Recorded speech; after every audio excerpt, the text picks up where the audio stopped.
Ladies and gentlemen, Trump's claims about 2020 are based upon Debbie Wasserman Schultz being forced to resign in 2016. If you don't understand that, if you're a morally superior, highly educated liberal Democrat, and you don't understand why Trump will not even for 1 second go to prison or jail for any of these absurd indictments, it's obvious Democrats and loyalists within the government who have it out for Trump despise him and want to knock him out of 24. It ain't happening. His poll numbers are going up. But the reason he's going to be victorious politically, and these indictments will either end in a mistrial or any convictions will be overturned in the Supreme Court or there will be acquittals, is the following. Debbie Wasserman Schultz in 2016, along with Hillary Clinton, completely railroaded and undermined Bernie Sanders. That's why Debbie Wasserman Schultz, the DNC chairwoman, was forced to resign. Trump's claims of 2020 are based entirely upon a very corrupt Tammany Hall type of political, the Democratic Party, Tammany Hall, you look at their history, Boss Tweed, and I was a Democrat my whole life. You can, up until 5 years ago. Okay, I support President Trump, voted for President Trump because I want a great economy. We had record low poverty with Trump, record highs in household median income with Trump. He brought Americans home from never-ending military conflict. And he was a very successful president. He was accused of things he didn't do. He was never a Kremlin operative. That, of course, was a fabricated, absurd myth propagated by his direct political rivals. But we'll start off with this.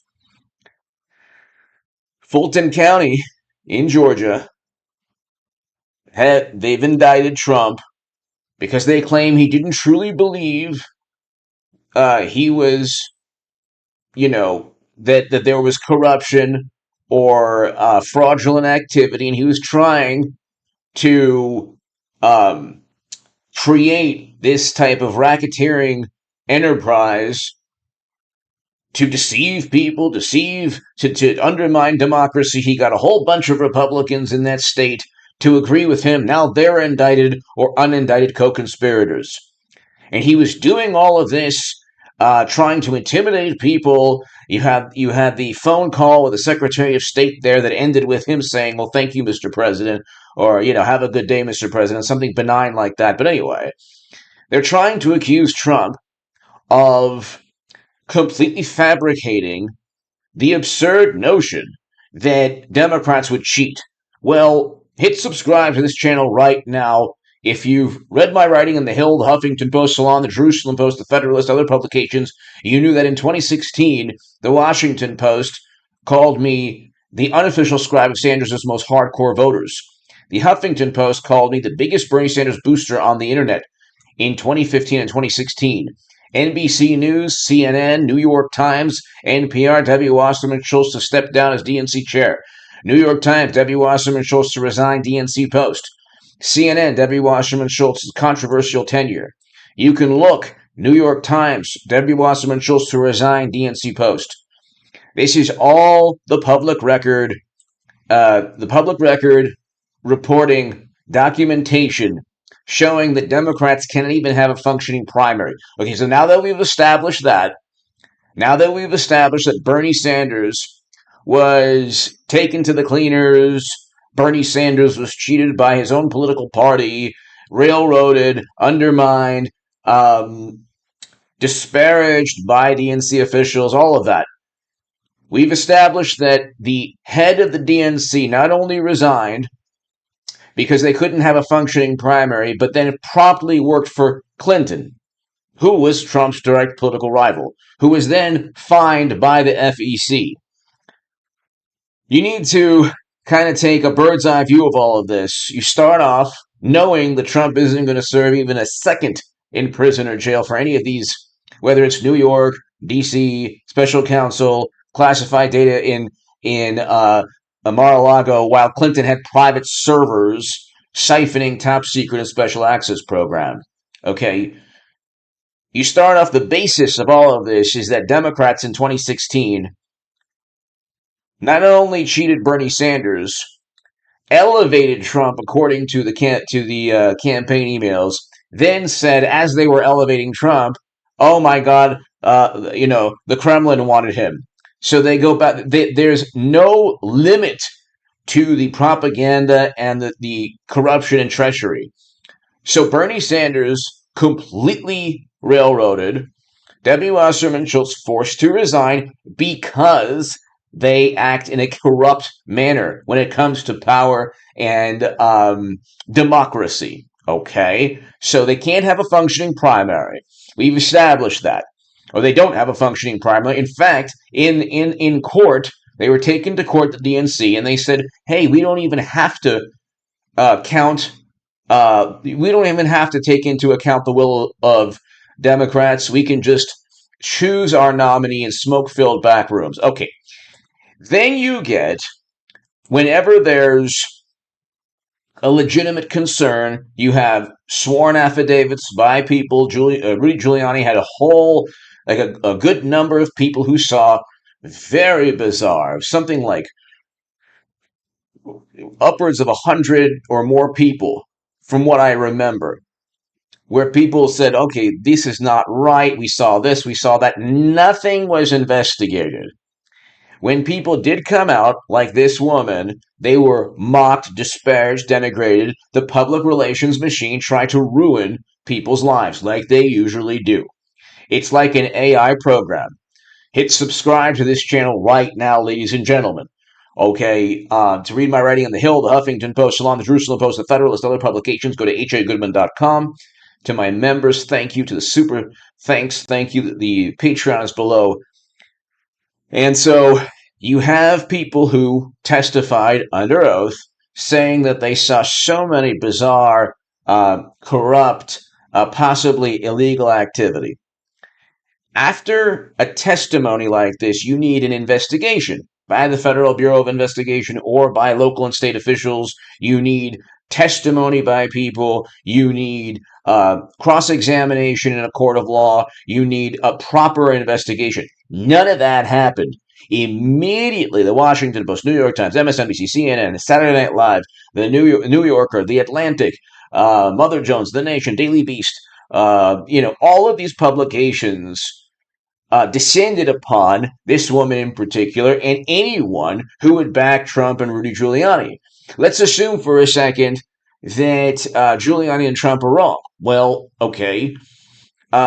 There was never any evidence that Trump worked with the Kremlin. Not even one shred of evidence. In fact, Clinton and the DNC were fined by the FEC for purchasing the Steele dossier.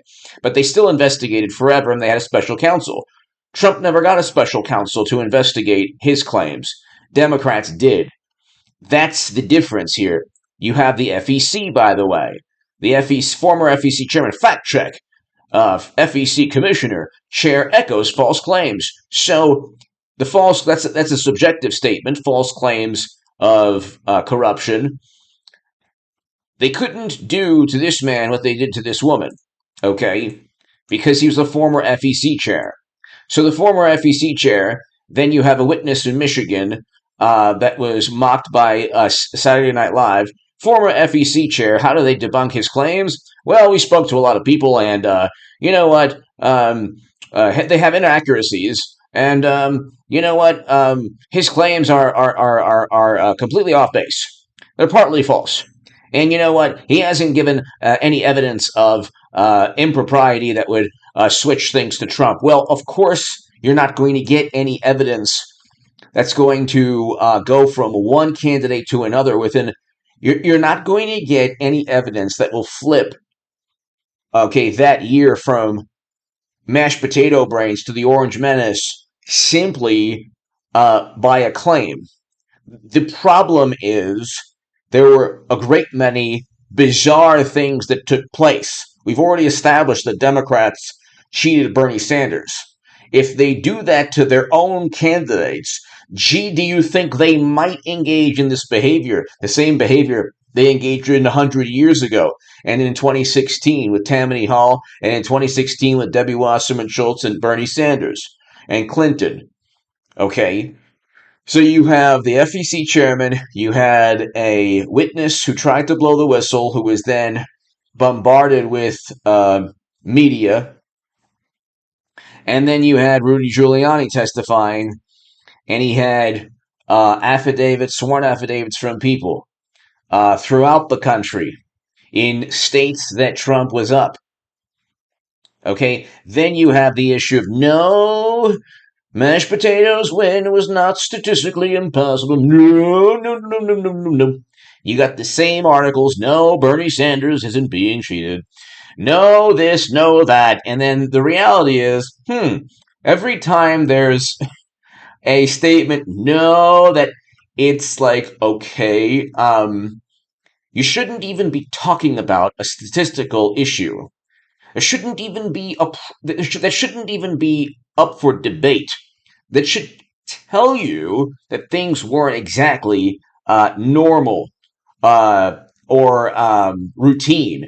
Then you have this Texas stands by claim, okay, of statistical impossibility. Then you have the Wikipedia page of a an academic who, according to his own research and looking at the probabilities and statistics, is an American economist who stated that, okay, yeah, this doesn't make any sense.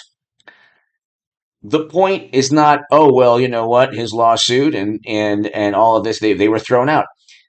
The point is not proving something so... You're not going to prove within a week or 2 weeks after Trump loses to Biden, you're not going to prove anything.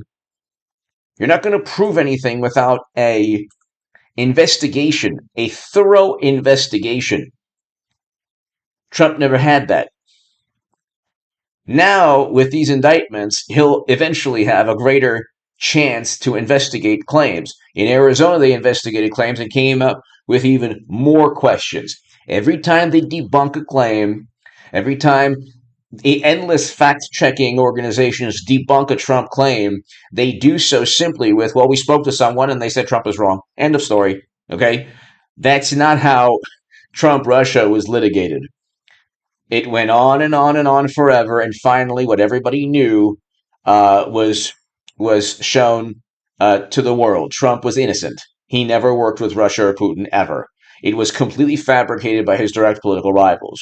If you look at the fact that what Democrats did to Bernie Sanders, Debbie Wasserman Schultz resigning, it's logical and rational to be suspicious of Democrats 2 years ago and even today, especially when there are issues with possible statistical anomalies, sworn affidavits, people saying, yeah, we saw this. You would then need to follow up on what these people saw, the corruption.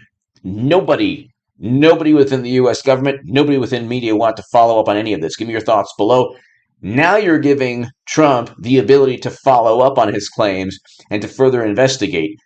It's really funny, too. Their maniacal attempt to stop Trump will end up making more people agree with him about his claims of 2 years ago. Give me your thoughts below.